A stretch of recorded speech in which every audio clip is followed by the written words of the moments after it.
जन्म लिया है। आज देश में भगवान श्री राम जी के भव्य और दिव्य मंदिर का निर्माण हो चुका है और आने वाली 22 जनवरी को भगवान राम लला राघवेंद्र सरकार का दरबार की उसमें प्राण प्रतिष्ठा होनी है।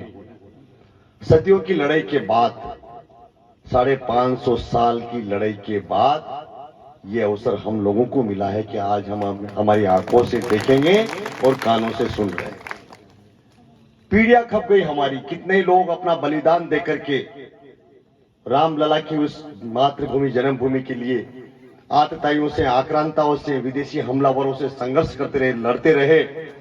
और आजादी के बाद भी ऐसे लोगों के हाथ में हमारे देश की सत्ता की बागडोर आई, उनने भी उन्हीं लोगों का समर्थन करके हमारे रामलला के उस राम जन्मभूमि के आंदोलन को, मुद्दे को उलझा रखा था। लेकिन एक माँ ने ऐसा पूज जना, हीरा माँ के जन्मे असो हीरो, कि उन्हें आज पूरा देश दुनिया में भारत का डंका बजा दिया।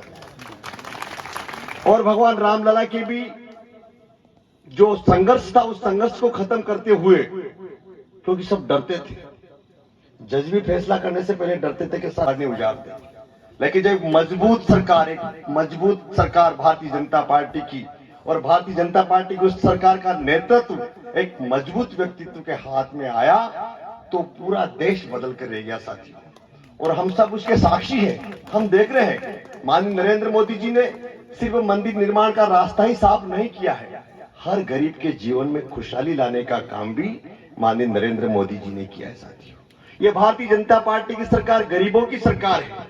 गरीबों के लिए आज कोई काम कर रहा है तो भारतीय जनता पार्टी का यशस्वी प्रधानमंत्री माननीय नरेंद्र मोदी जी कर रहे हैं कि हर घर परिवार में खुशहाली लाने का काम, हर घर में एक बदलाव, नौजवान साथियों को, युवाओं को आत्मनिर्भर बनाने के लिए विकसित भारत संकल्प यात्रा के माध्यम से आज गांव गांव, गली गली, डगर डगर, नगर नगर, मजरे टोले पर हम सबको जगा रहे हैं कि जिन लोगों ने माननीय नरेंद्र मोदी जी की सरकार की योजनाओं का लाभ ले लिया है, उनको तो बधाई और धन्यवाद। लेकिन जो छूट गए, जो वंचित हैं, जो पिछड़ गए हैं, जो शोषित हैं, वो आगे आए और आगे आकर के माननीय नरेंद्र मोदी जी की योजनाओं का लाभ लें और अपने घर परिवार में खुशहाली लाए। ये सब हम सब इसी प्रयास में लगे हुए हैं। और आप सबके आशीर्वाद से, भगवान की कृपा से आज देश में तो माननीय नरेंद्र मोदी जी के नेतृत्व में भारतीय जनता पार्टी की सरकार है ही सही, लेकिन अभी अभी जो चुनाव हुए हैं, उन चुनाव में सारे राजनीतिक पंडितों का गणित फेल कर दिया आप सब लोगों ने साथी। आप सबकी मेहनत और पुरुषार्थ है।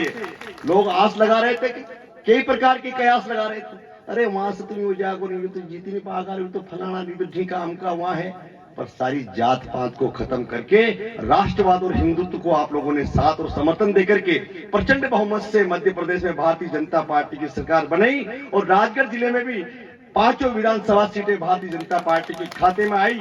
इसके लिए आप सबको बहुत बहुत बधाई, बहुत बहुत धन्यवाद। आप सबका आशीर्वाद और विश्वास इसी तरह से बनाए रखना हम भी वादा करते हैं, आपको भरोसा देते हैं कि विश्वास की डोर कभी टूटने नहीं देंगे। जब भी आप बुलाओगे, आपके बीच में हाजिर होकर आपकी सेवा करते रहेंगे।